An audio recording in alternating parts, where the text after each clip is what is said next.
英語聞き流し10分間、名作リスニング、英語テキストと MP3 ダウンロード、その他の物語は、ホームページよりご利用いただけます。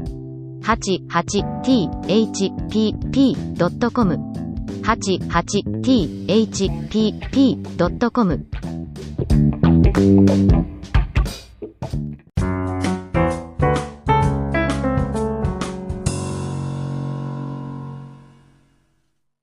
The Happy Prince. High above the city, on a tall column, stood the statue of the Happy Prince. He was gilded all over with thin leaves of fine gold, for eyes he had 2 bright sapphires, and a large red ruby glowed on his sword hilt. He was very much admired indeed. He is as beautiful as a weathercock, remarked one of the town councillors who wished to gain a reputation for having artistic tastes, only not quite so useful, he added, fearing lest people should think him unpractical, which he really was not. "Why can't you be like the Happy Prince?" asked a sensible mother of her little boy who was crying for the moon. "The Happy Prince never dreams of crying for anything." "I am glad there is someone in the world who is quite happy," muttered a disappointed man as he gazed at the wonderful statue. "He looks just like an angel," said the charity children as they came out of the cathedral in their bright scarlet cloaks and their clean white pinafores. "How do you know?" said the mathematical master. "You have never seen one." "Ah. But we have, in our dreams," answered the children, and the mathematical master frowned and looked very severe, for he did not approve of children dreaming. One night there flew over the city a little swallow. His friends had gone away to Egypt 6 weeks before, but he had stayed behind, for he was in love with the most beautiful reed. He had met her early in the spring as he was flying down the river after a big yellow moth, and had been so attracted by her slender waist that he had stopped to talk to her. "Shall I love you?" said the swallow, who liked to come to the point at once, and the reed made him a low bow. So he flew round and round her, touching the water with his wings, and making silver ripples. This was his courtship, and it lasted all through the summer. "It is a ridiculous attachment," twittered the other swallows. "She has no money, and far too many relations," and indeed the river was quite full of reeds. Then, when the autumn came, they all flew away. After they had gone he felt lonely, and began to tire of his lady-love. "She has no conversation," he said, "and I am afraid that she is a coquette, for she is always flirting with the wind. And certainly, whenever the wind blew, he made the most graceful curtsies. I admit that she is domestic," he continued, "but I love traveling, and my wife, consequently, should love traveling also. Will you come away with me?" he said finally to her, but the reed shook her head, she was so attached to her home. "You have been trifling with me," he cried. "I am off to the pyramids. Goodbye." And he flew away. All day long he flew, and at night time he arrived at the city. "Where shall I put up?" he said. "I hope the town has made preparations." Then he saw the statue on the tall column. "I will put up there," he cried. "It is a fine position, with plenty of fresh air." So he alighted just between the feet of the Happy Prince. "I have a golden bedroom," he said softly to himself as he looked round, and he prepared to go to sleep, but just as he was putting his head under his wing a large drop of water fell on him. "What a curious thing!" he cried. "There is not a single cloud in the sky, the stars are quite clear and bright, and yet it is raining. The climate in the north of Europe is really dreadful." The reed used to like the rain, but that was merely her selfishness. Then another drop fell. "What is the use of a statue if it cannot keep the rain off?" he said. "I must look for a good chimney pot," and he determined to fly away. But before he had opened his wings, a third drop fell, and he looked up, and saw, what did he see? The eyes of the Happy Prince were filled with tears, and tears were running down his golden cheeks.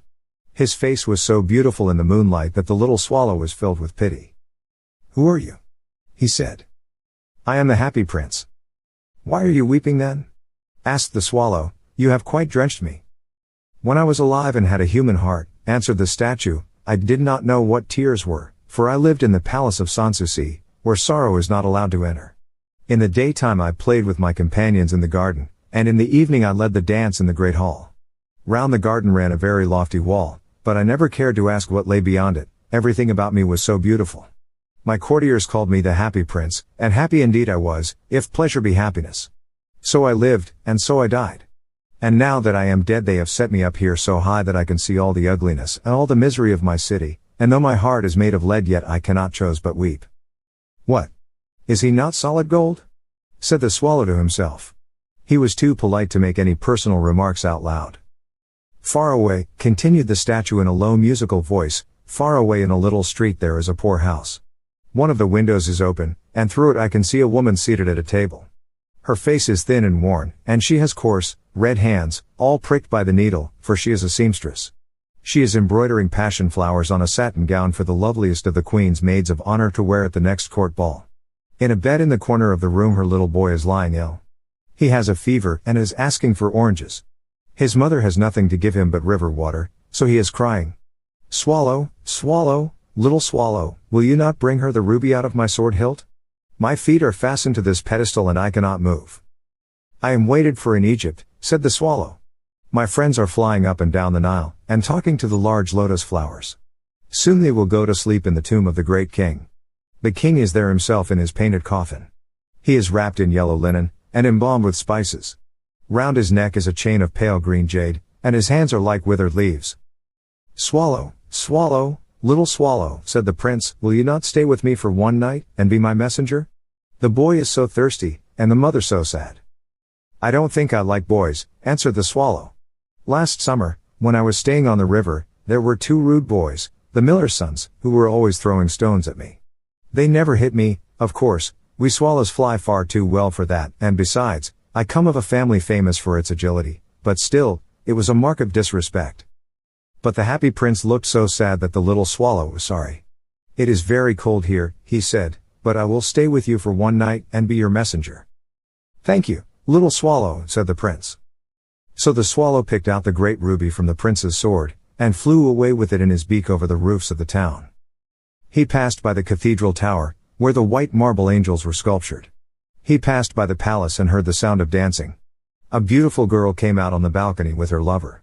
How wonderful the stars are, he said to her, and how wonderful is the power of love. I hope my dress will be ready in time for the state ball, she answered. I have ordered passion flowers to be embroidered on it, but the seamstresses are so lazy. He passed over the river, and saw the lanterns hanging to the masts of the ships. He passed over the ghetto, and saw the old Jews bargaining with each other, and weighing out money in copper scales. At last he came to the poor house and looked in. The boy was tossing feverishly on his bed, and the mother had fallen asleep, she was so tired. In he hopped, and laid the great ruby on the table beside the woman's thimble. Then he flew gently round the bed, fanning the boy's forehead with his wings. How cool I feel, said the boy, I must be getting better, and he sank into a delicious slumber. Then the swallow flew back to the happy prince, and told him what he had done. It is curious, he remarked, but I feel quite warm now, although it is so cold. That is because you have done a good action, said the prince. And the little swallow began to think, and then he fell asleep. Thinking always made him sleepy. When day broke he flew down to the river and had a bath. What a remarkable phenomenon, said the professor of ornithology as he was passing over the bridge. A swallow in winter. And he wrote a long letter about it to the local newspaper. Everyone quoted it, it was full of so many words that they could not understand. Tonight I go to Egypt, said the swallow, and he was in high spirits at the prospect.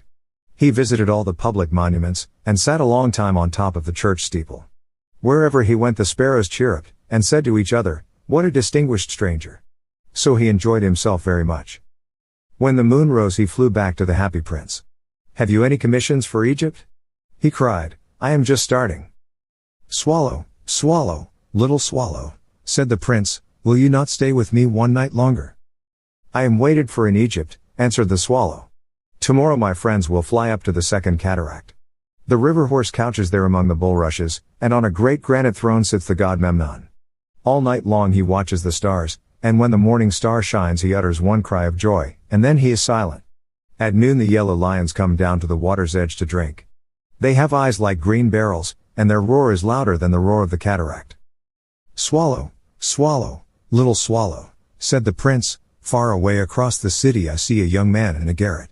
He is leaning over a desk covered with papers, and in a tumbler by his side there is a bunch of withered violets. His hair is brown and crisp, and his lips are red as a pomegranate, and he has large and dreamy eyes.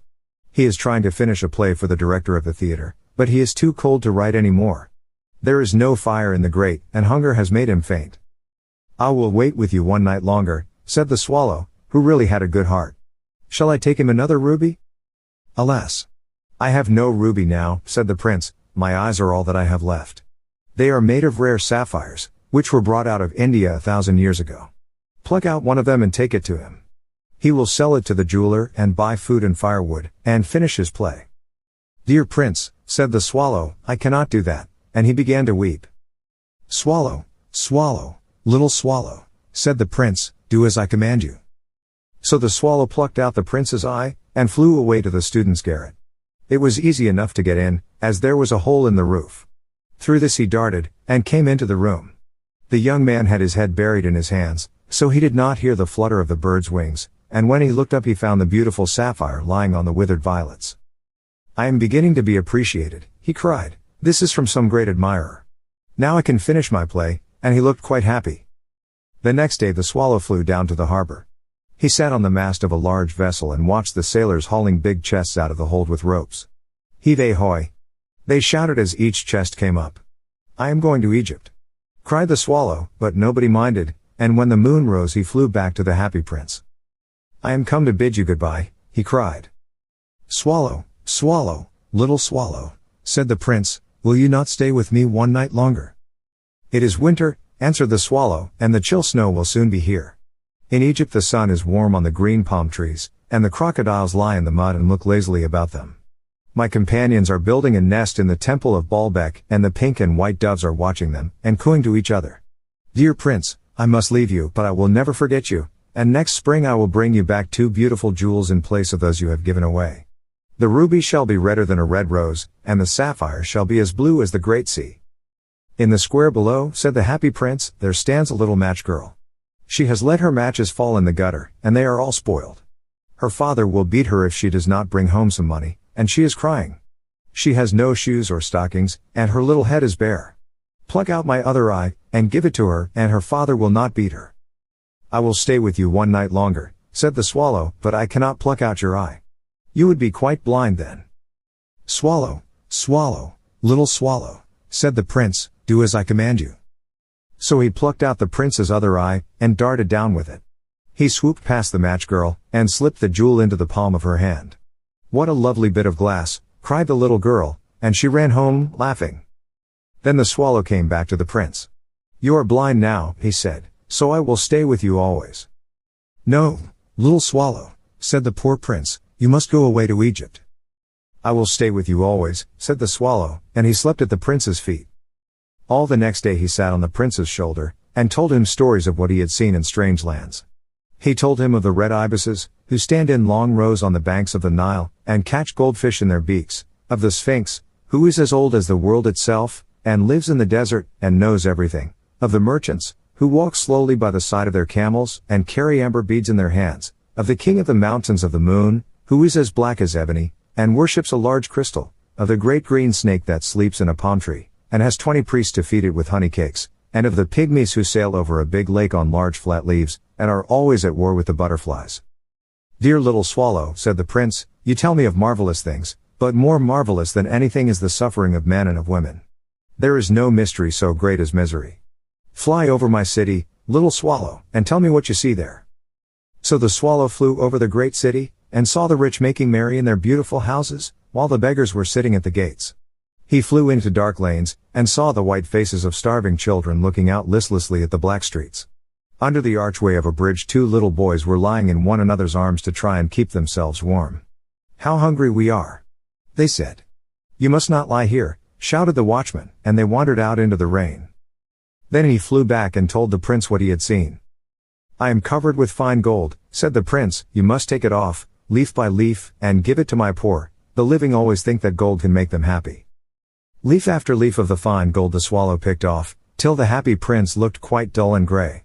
Leaf after leaf of the fine gold he brought to the poor, and the children's faces grew rosier, and they laughed and played games in the street. We have bread now, they cried. Then the snow came, and after the snow came the frost.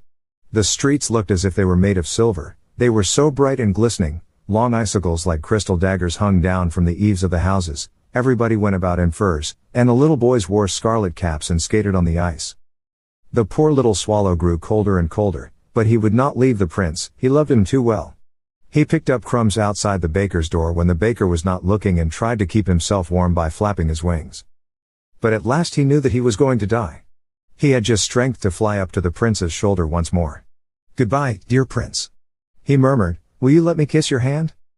I am glad that you are going to Egypt at last, little swallow, said the prince, you have stayed too long here, but you must kiss me on the lips, for I love you. It is not to Egypt that I am going, said the swallow. I am going to the house of death. Death is the brother of sleep, is he not? And he kissed the happy prince on the lips and fell down dead at his feet. At that moment a curious crack sounded inside the statue, as if something had broken.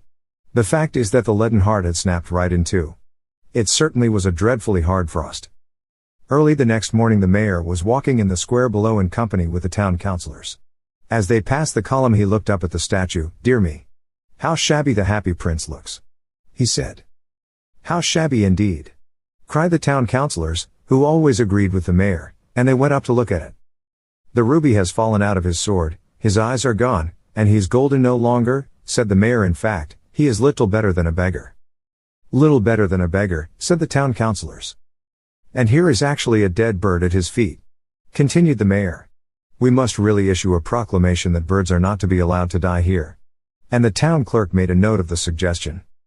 So they pulled down the statue of the happy prince. As he is no longer beautiful, he is no longer useful, said the art professor at the university. Then they melted the statue in a furnace, and the mayor held a meeting of the corporation to decide what was to be done with the metal. We must have another statue, of course, he said, and it shall be a statue of myself. Of myself, said each of the town councillors, and they quarreled. When I last heard of them they were quarreling still. What a strange thing, said the overseer of the workmen at the foundry.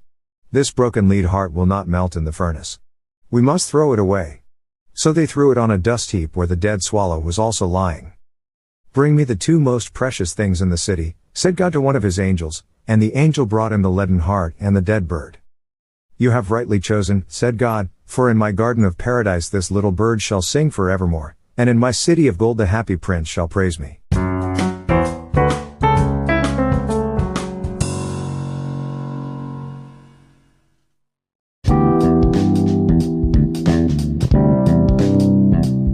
英語聞き流し10分間、名作リスニング、英語テキストと MP3 ダウンロード、その他の物語は、ホームページよりご利用いただけます。